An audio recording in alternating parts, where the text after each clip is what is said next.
George raced Nico through a grassy field and up the steep slope of a hill. Then he stopped to enjoy the beauty of the spring afternoon.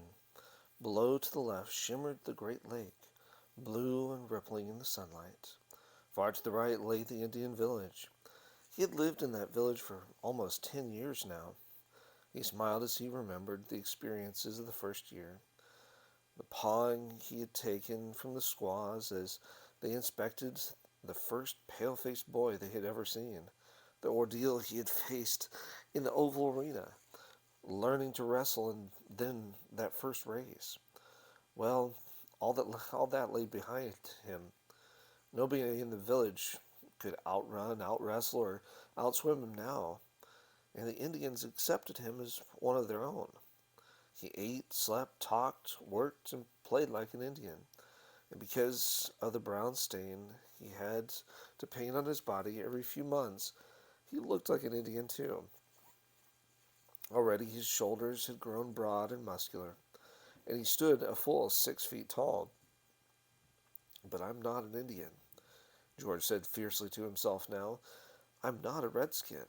And if I'm ever going to return to the kind of life I want to live, a nice, peaceful life in quiet settlement, I best do something about it fast. Big Wolf had shown signs of age the last few years. His life had been hard and full of responsibilities that seemed to have aged him faster than normal. It was common talk throughout the tribe that Big Wolf would choose his son, Swift Arrow, as new chief when he died. George knew that if he were to escape, it would have to be before any official announcement from Big Wolf. But how? Even now, the chief kept a fairly close watch on him, and George still did not know how many days' journey the Indian village lay from his home settlement, nor did he know whether Ma and Pa were still alive. As George sat thinking, he heard the pounding rhythm of horses' hoofs coming near. Turning, he saw White Rabbit galloping up the hill. "Where have you been?" White Rabbit called as soon as he was in yelling distance. "I have been looking for you all over. The chief, your father, wants to see you. He sent me to find you and bring you to him." This news made George feel uneasy. What could Big Wolf want that was too important to wait until supper time? "Did he mention why he wants to see me?" George asked. "No, he just said to find you." Reaching the wigwam he had long shared with the chief, George found Big Wolf propped up on a pile of soft skins with blankets behind him. The chief was fully dressed in his usual clothes, but George felt surprised to see how old and tired he looked. "How is it that he has grown old before my eyes without my noticing it?" he thought. The chief had been kind to George, and the boy had developed a strong affection for him. Big Wolf pointed to a place on the floor, and George sat down. "My son, you can see that my body has grown weak," Big Wolf began. "I have been sick for many moons. Before many more moons pass, I will not be with you to lead my people." George started to protest, but the chief put up his hand for silence. "Do not feel sad. I do not fear leaving you, for I know I leave the tribe in good hands. You are brave, strong, and wise. I have trained you to endure much and to be fearless in the face of danger. To you will fall the responsibility of leading this people. You will be chief when I have passed over to a better hunting ground." George had been expecting this from Big Wolf, but now that the time had come, he scarcely knew what to say. When he finally did speak, he chose his words carefully. "There is no need to speak of such matters, honored one, for your people love you and will take care of you so that your life will last many more years. We are your children. We do not like to hear you say that you will not longer lead us." "All men must die," the chief said, with some of his old fierceness. and it is with their children that they must trust the next generation. You will take the load from my shoulders when I am gone.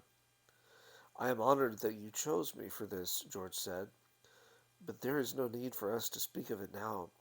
You will have many more years in which to enjoy the love of your people. So saying, George backed from the presence of the chief into the bright sunshine.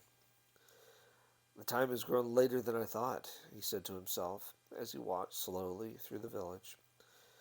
George waited the next day for a chance to catch his sister-in-law alone.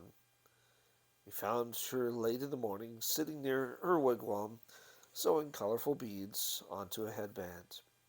How pretty she has become, George thought, so slender and graceful.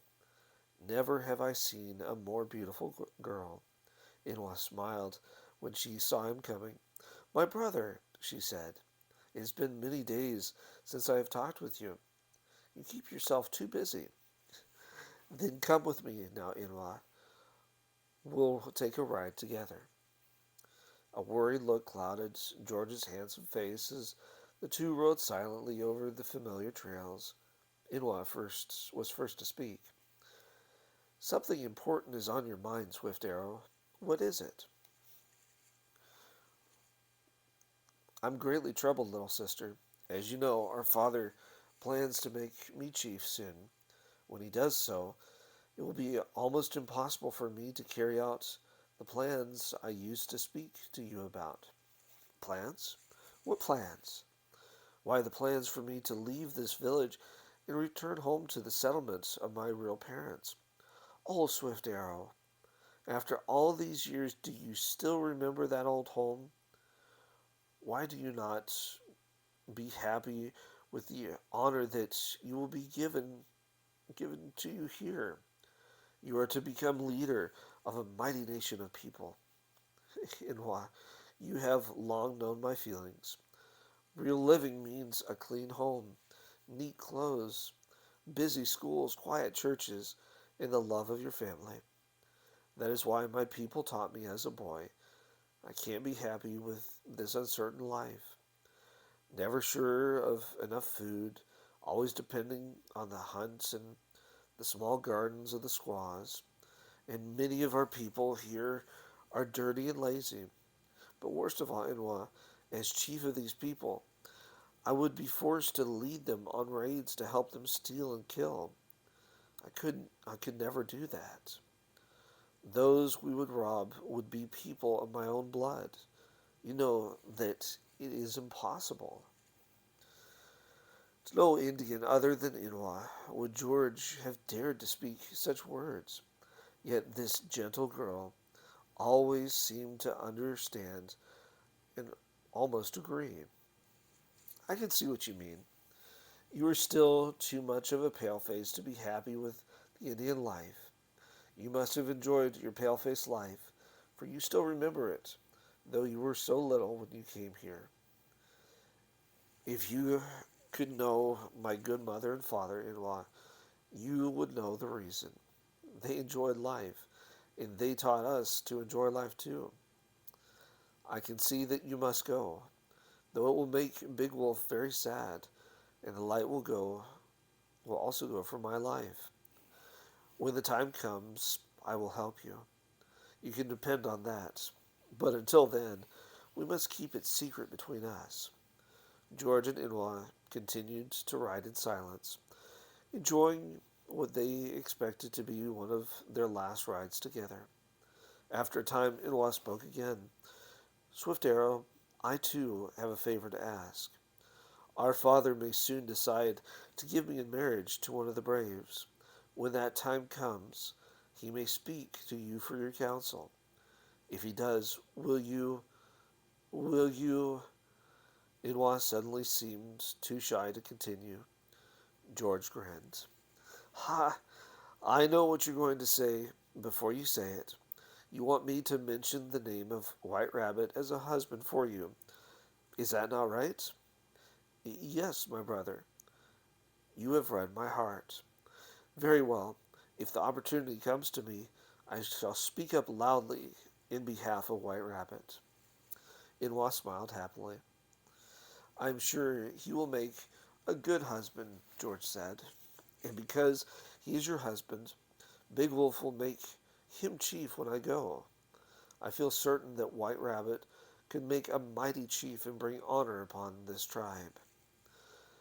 So far, George had passed every test of the Indians, often doing far better than the Indian boys. The teachers taught him their knowledge of astronomy, woodcraft, and trailing. From the skies, tree bark, moss, and animal skins, George had learned to detect signs of hot or cold weather. From the village medicine man, he had gathered a knowledge of medicine that every chief must know. The medicine man showed him how to select from the forests and fields certain herbs, plants, roots, and barks that could be made for medicine. He taught George to use he taught George the use of the medicines and how to prepare them. Together they pounded ointments for treating wounds. George learned what to do for fevers, chills, or sicknesses of the heart and lungs. But George knew that soon he would be expected to pass the most difficult test of all. This test was an initiation ceremony marking passage from Indian boyhood to manhood. Failing it meant a great dishonor. About 50 boys would participate. The test had been scheduled to take place early that spring. George watched the preparations for several weeks before. Hunters came back from the forest with large catches of deer, bear, and wild turkeys. Squaws worked far into the night cleaning the meat from the hides. Big Wolf directed the braves to make shelters for the large numbers of neighboring Indians expecting to come. He told George to help other braves get bark from the forest to be used on the outside of the shelters. As George worked, he shuddered to think what lay ahead. This test was a true game of hazard. He'd seen it once before, soon after coming to the village. Two lines of warriors faced each other. Each held a sharp blade in his outstretched hand, but he could bend his arm only at the elbow. First, the warriors bent their elbows to hold the knives straight up. Then, together in time to the measured rhythm of the drums, they let their arms fall straight out in a slashing motion. They brought them up again and then let them fall. About 2 feet separated the lines when the warriors held the knives out straight. And along this long, narrow path, the young men who hoped to be accepted as braves, eligible for marriage and ready for war, must all run. Yes, George remembered the ceremony well, because he had felt so terrified the first time he saw it. Many of the young men had been so badly slashed by the blades that they had lost their nerve halfway through. He could still see them as they fell bleeding to the ground. Others became hooked on the knives again and again, but continued steadily, only to fall just a few yards from the finish. Many of those who did compete in the course had to be carried away from the finish line. So great were their wounds. Few indeed managed to run a straight enough course to escape without serious gaping wounds. What shame I will bring to Big Wolf if I fall before the finish, George thought. For Big Wolf's sake, at least, I must come through the ordeal whole and well, without any serious wounds. But how? What can I do to prepare myself? George thought of an idea. He waited until the men had gathered enough bark. Soon he headed back toward the village. He ran deeper into the forest. When he came to a small clearing, he took up a stick and drew a long straight line. Then he practiced running along the line, careful not to move his shoulders and holding his arms completely still. He stayed in the woods for several hours. Then, noticing that the sun had set, he decided he had practiced enough for one day. I'll return here again tomorrow, he told himself as he started back toward the village. I must be able to run without moving my body from side to side, and I must be able to run swiftly so that not many knives will slash me. After practice the next morning, George felt more confident. But I am ready, he thought. Tomorrow I will not be afraid. Big Wolf will be proud of his son. Long before George reached the village borders, he got the aroma of meat cooking. In the village he found hundreds of huge pots bubbling full of Indian stew. The pots hung over open fires, and squaws stirred the stew with long paddles. Sides of deer meat roasted on spits over other fires. Young village girls spelled one another at turning the spits.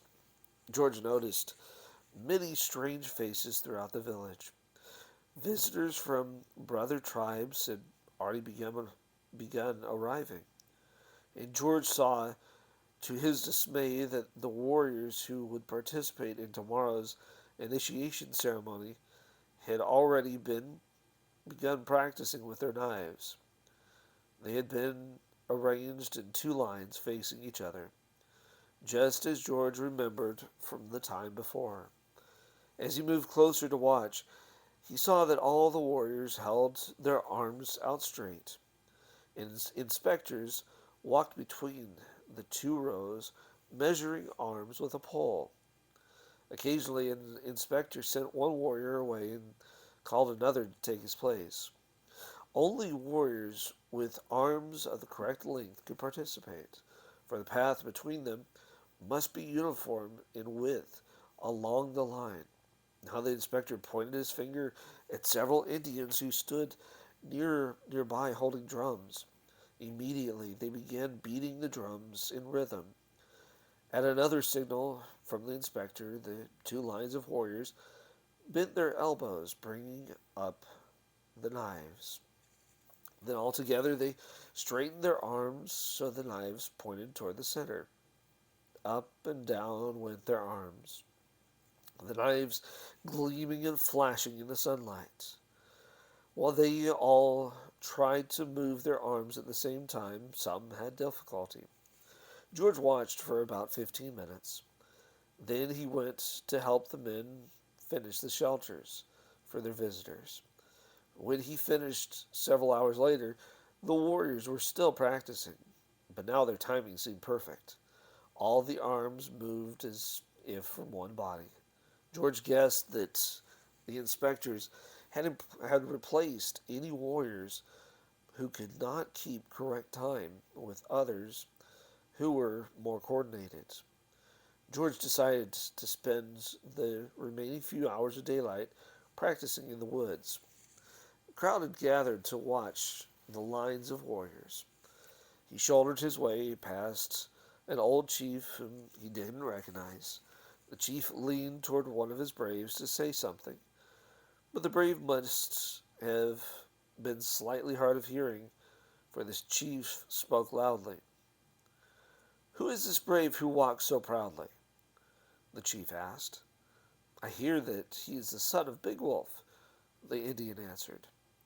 "The son of Big Wolf? Is not Big Wolf's son a papoose taken from the paleface?" "Many years ago, but his people say that the boy's heart now beats with the courage of an Indian. He is one of us." The old chief grunted, but George was too far away by now to be sure what he said. He thought it would have sounded like, "We'll see tomorrow."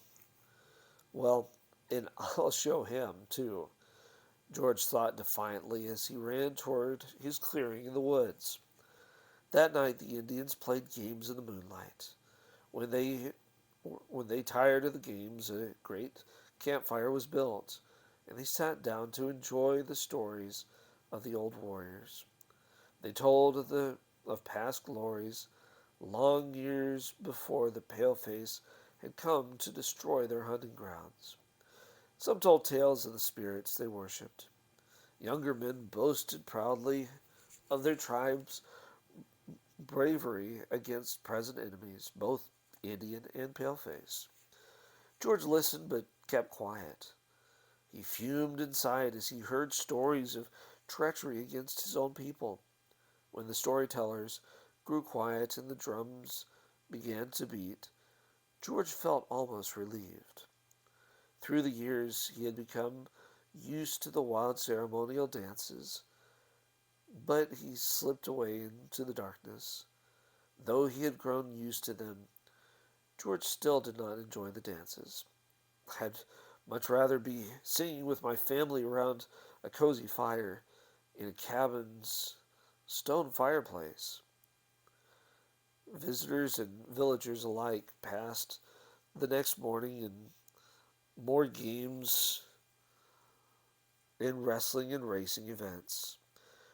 George didn't participate because he wanted to be fresh for the big ceremony everybody impatiently waited for. It was not to begin until mid afternoon, after the heat of the day had passed. About an hour before the appointed time, people began to gather in the oval arena where the ceremony would take place. Everyone from wrinkled old squaw to proud chief was anxious to get a good place to sit, preferably a place on the hill, in order to be in the best position to see. George also walked to the arena and joined the other men who would take the test. They all had the same question: will I pass or fail? If they failed, they could only wait in shame until the next initiation, when they could try again. Now the warriors took their places in two long lines. The waiting crowd was abuzz of excitement. Drums beat slowly, then faster and faster. Inspectors lined up the men in order of their appearance in the test. George discovered, unhappily, that he would be the center of attraction, because he was the son of Big Wolf, and a former paleface at that. The people felt particularly eager to see him perform. Thus he would run last in the contest, that the best might be saved until last. As the crowd of hundreds watched, two lines of evenly matched warriors let their arms fall straight out, their sharp knives flashing. They began a steady slashing moment in time to the drum beats. The knives had been made razor sharp on pumice stone. No emotion showed on the faces of the boys who waited to run between the two lines. If they felt scared, they didn't show it. Nor did the first one show it if he felt reluctant to begin, for he moved calmly between the lines of warriors, hesitating slightly when a blade gashed his arm, and stumbling when the knives caught him again, one in each shoulder as he neared the finish. But, it, but he ran it well, and the people cheered. Thus the young man who had begun the ordeal as a boy came out a brave. Now the crowd turned its attention eagerly to the second boy. He did not do as well. His wounds were more severe, but he managed to stagger through the last of the warriors. The third boy fell two-thirds of the way through. The crowd roared their disapproval, and the unfortunate boy was carried away to have his wounds dressed. As the boys continued to run, most managed to reach the finish, though just barely, and many with ugly gaping gashes across their arms, shoulders, and backs. A few had even been slashed in the head. Of those who fell before the finish, many were hauled away unconscious. After the third or fourth runner had fallen, George stopped watching. It seemed that the more times he saw the knives flash against the boy's flesh, leaving ugly, bleeding cuts, the more his courage faded. Then the last of his companions disappeared through the rows of slashing knives, and George heard his own name called. Swift Arrow, son of Big Wolf. I must keep calm, George reminded himself as he walked slowly to the first set of warriors. I must ignore the knives and warriors and run swiftly as I did in the woods. George held his head high, took a deep breath, and sprinted down the narrow path. Knives flashed on both sides of him, but to his surprise, he did not feel worried. He felt strong, and this race seemed scarcely different from the ones he had practiced running in the woods. Often he felt a sharp sting as a knife scratched his shoulder, but he had known much worse pain than that.